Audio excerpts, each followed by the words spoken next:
মোৰ ছাত্ৰ-ছাত্ৰীসকল তোমালোক সকলোকে স্বাগতম জনাইছো। আজি তোমালোকৰ ওচৰত লৈ আহিছো অষ্টম শ্ৰেণীৰ সমাজ বিজ্ঞানৰ ইতিহাস খণ্ডৰ অন্তৰ্গত প্ৰথমটো চেপ্টাৰ প্ৰাচীন কামৰূপৰ ৰাজ্য। ছাত্ৰ-ছাত্ৰীসকল আহা আজি এই চেপ্টাৰৰ অন্তৰ্গত কোৱেশ্যন এনসাৰসমূহ তোমালোকৰ লগত আলোচনা কৰোঁ। ছাত্ৰ-ছাত্ৰীসকল প্ৰাচীন কামৰূপ ৰাজ্যৰ অনুশীলনীত আছে 1 নম্বৰ চমু উত্তৰ দিয়া। ক ভগদত্তৰ জীয়ৰীৰ নাম কি আছিল? উত্তৰ ভগদত্তৰ জীয়ৰীৰ নাম আছিল ভানুমতী। পিছৰটো কুৱেশ্যন কোন ৰজাৰ শাসনকালত চীনা পৰিব্ৰাজক হিউৱেন-চাঙে কামৰূপ ৰাজ্য ভ্ৰমণ কৰিছিল? উত্তৰ ভাস্কৰ বৰ্মনৰ শাসনকালত চীনা পৰিব্ৰাজক হিউৱেন-চাঙে কামৰূপ ৰাজ্য ভ্ৰমণ কৰিছিল। কামৰূপৰ ৰাজকুমাৰী অমৃতপ্ৰভাক কোনজন ৰজাই বিবাহ কৰাইছিল? উত্তৰ কামৰূপৰ ৰাজকুমাৰী অমৃতপ্ৰভাক কাশ্মীৰৰ ৰজা মেঘবহনে বিবাহ কৰাইছিল। শালস্তম্ভ বংশৰ শ্ৰেষ্ঠ ৰজাজন কোন আছিল?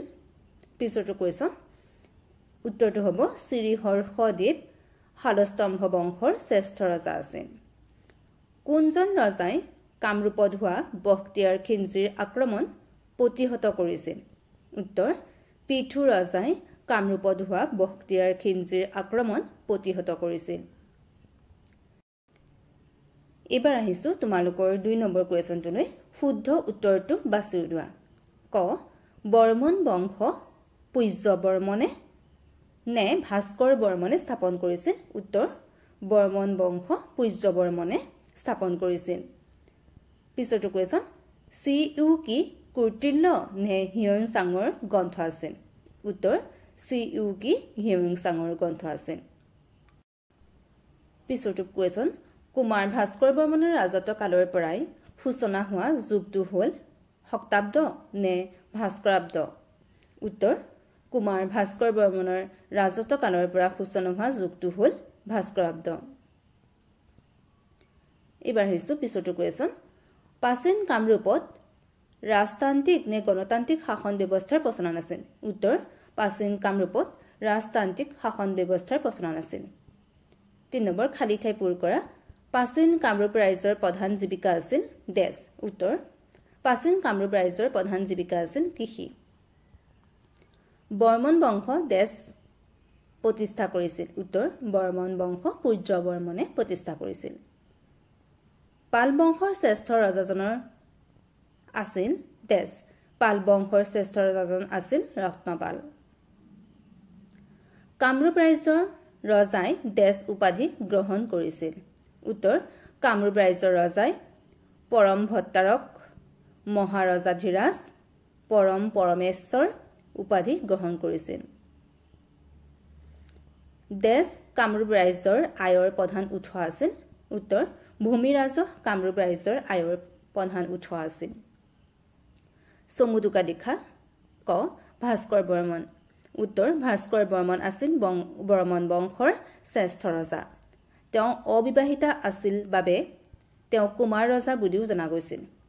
594 খ্ৰীষ্টাব্দত ভাস্কৰ বৰ্মনৰ সিংহাসনত আৰোহণৰ পৰা এক নতুন যুগৰ সূচনা হৈছিল যাক ভাস্কৰাব্দ বা কামৰূপী চন বোলা হয়। তেওঁ ৰাজত্বকালত চীনা পৰিব্ৰাজক হিউৱেন-চাঙে কামৰূপ ৰাজ্য ভ্ৰমণ কৰিছিল। হিউৱেন-চাঙৰ চিউকিত গ্ৰন্থত ভাস্কৰ বৰ্মন আৰু সেই সময়ৰ কামৰূপ ৰাজ্যৰ বৰ্ণনা পোৱা যায়। পিছৰটোলৈ আহিছো প্ৰাচীন কামৰূপ শিক্ষা ব্যৱস্থা। উত্তৰ প্ৰাচীন কামৰূপত প্ৰধানকৈ গুৰুগৃহ সংস্কৃত টোলসমূহ আৰু গ্ৰাম্য পাঠশালাসমূহত শিক্ষা দিয়া হৈছিল। কামৰূপৰ শাসকসকলে শিক্ষাৰ প্ৰসাৰৰ ক্ষেত্ৰত ৰাজকীয় পৃষ্ঠপোষকতা আগবঢ়াইছিল। শিক্ষাৰ কেন্দ্ৰসমূহত 4 বেদৰ লগতে আয়ুৰ্বেদ ধনুৰ্বেদ তন্ত্ৰ বেদাংগ ইতিহাস পুৰাণ আদিৰ বিষয়ৰ জ্ঞান দিয়া হৈছিল। ইয়াৰ উপৰিও জ্যোতিৰ্বিদ্যা পশু চিকিৎসা সংগীত নৃত্য আদিৰ বিষয়ে শিক্ষা প্ৰদান কৰা হৈছিল। ভগদত্ত। পিছৰটো তোমালোকৰ চমুদুকা নৰকাসুৰৰ মৃত্যুৰ পাছত তেওঁৰ পুত্ৰ ভগদত্তই কামৰূপৰ সিংহাসনত বহিছিল। মহাভাৰতৰ কেইবাটাও অধ্যায়ত ভগদত্তৰ বীৰত্বৰ কাহিনী বৰ্ণনা পোৱা যায়। ভগদত্তৰ জীয়ৰী ভানুমতীৰ বিবাহ দুৰ্যোধনৰ লগত হৈছিল। ভগদত্তই গুৱাহাটীৰ দীঘলী পুখুৰীটো তেওঁ জীয়ৰী ভানুমতীৰ স্বয়ম্বৰৰ সময়ত খনাইছিল।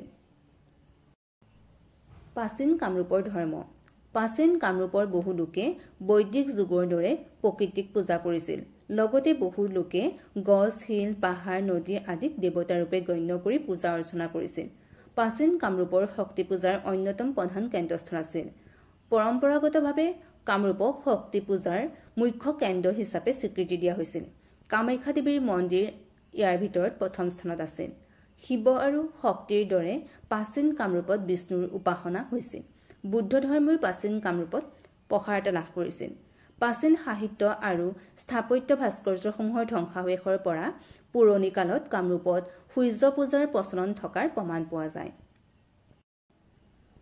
দেৱদাসী প্ৰথা বনমালা বৰ্মনৰ টাৰ্মফুলিত দেৱদাসী প্ৰথা আৰু দেৱদাসী সকলে বাস কৰা স্থানত ৰজাই হেতুকাচলিনৰ মন্দিৰ নিৰ্মাণ কৰাৰ কথা পোৱা যায় দেৱদাসী প্ৰধান প্ৰচলনে এক শ্ৰেণীৰ মহিলাৰ মাজত নৃত্য গীতৰ চৰ্চাৰ কথা প্ৰমাণ কৰে তদুপৰি প্ৰাচীন মন্দিৰত খোদিত নাৰীৰ মূৰ্তিসমূহ নৃত্যৰতা আৰু বাদ্যবাদকৰ ৰূপত দেখা যায় হয়তো সেই সময়ৰ মহিলাসকলে এনে বিদ্যাত বাৰুকৈ নিপুণ আছিল 5 নম্বৰ প্ৰাচীন কামৰূপ ৰাজ্যৰ প্ৰশাসন ব্যৱস্থাৰ সম্পৰ্কে ব্যাখ্যা কৰা উত্তৰ শাসনৰ সুবিধাৰ বাবে কামৰূপ ৰাজ্যখনত ভুক্তি মণ্ডল বিষয়পুৰ গ্ৰাম্য আদি ভাগত ভাগ কৰা হৈছিল প্ৰাচীন কামৰূপ ৰাজ্যত ৰাজতান্ত্ৰিক শাসন ব্যৱস্থাৰ প্ৰচলন আছিল শাসকসকলে নিজকে ভগৱানৰ অংশ হিচাপে উপস্থাপন কৰিছিল নিজৰ ক্ষমতাক প্ৰজাৰ ওপৰত সাব্যস্ত কৰিবলৈ ৰজাসকলে পৰম ভট্টাৰক মহাৰজাধিৰাজ পৰম পৰমেশ্বৰ আদি উপাধি গ্ৰহণ কৰিছিল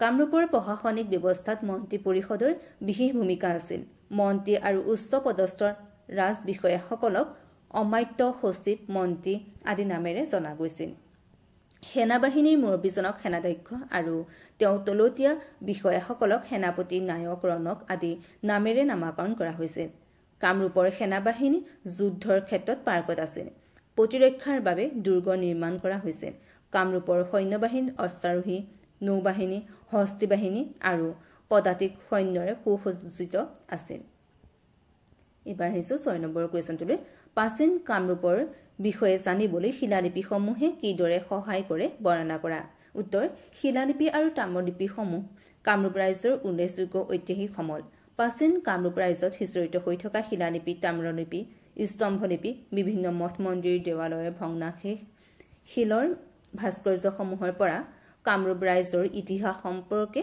অধ্যয়ন কৰিব পৰা যায় এই ঐতিহাসিক পন্ততান্ত্ৰিক সমলসমূহৰ পৰা অনুমান কৰিব পাৰি যে প্ৰাচীন কামৰূপ ভাৰতবৰ্ষৰ এক সমৃদ্ধশালী ৰাজ্য আছিল শিলালিপিসমূহৰ পৰা প্ৰাচীন কামৰূপৰ ৰজাসকলৰ লগতে ৰাজ্যৰ শাসন ব্যৱস্থা ভূমি ৰাজহ ব্যৱস্থা সমাজ ব্যৱস্থা অৰ্থনৈতিক ব্যৱস্থা ভাষা সাহিত্য আৰু শিক্ষা ব্যৱস্থা তথা ধৰ্মীয় পৰম্পৰাৰ বিষয়ে জানিব পৰা যায় কিন্তু সংৰক্ষণৰ অভাৱত বা আৱিষ্কাৰৰ সময়ত ভগ্ন বা লুপ্ত হোৱা শিলালিপিৰ অংশই কেতিয়াবা আমাক তথ্য আহৰণৰ ক্ষেত্ৰত সমস্যাৰ সৃষ্টিও কৰে এনে সম্পদসমূহ সংৰক্ষণ কৰাটো আমাৰ কৰ্তব্য ছাত্ৰ ছাত্ৰীসকল এইখিনি আছিল এই চেপ্টাৰৰ অন্তৰ্গত কুৱেশ্যন এনসাৰ তোমালোকৰ যদি ভিডিঅটো চাই ভাল লাগিছে তেন্তে লাইক কৰিবা কমেন্ট কৰিবা আৰু যিমান পাৰা সিমান নিজৰ বন্ধু বান্ধৱীসকলক শ্বেয়াৰ কৰিবা যাতে তেওঁলোকো উপকৃত হয় যদি ভিডিঅটো তোমালোকে ইউটিউবৰ পৰা চাইছা তেন্তে মোৰ চেনেলটো সাবস্ক্ৰাইব কৰিবলৈ নাপাহৰিবা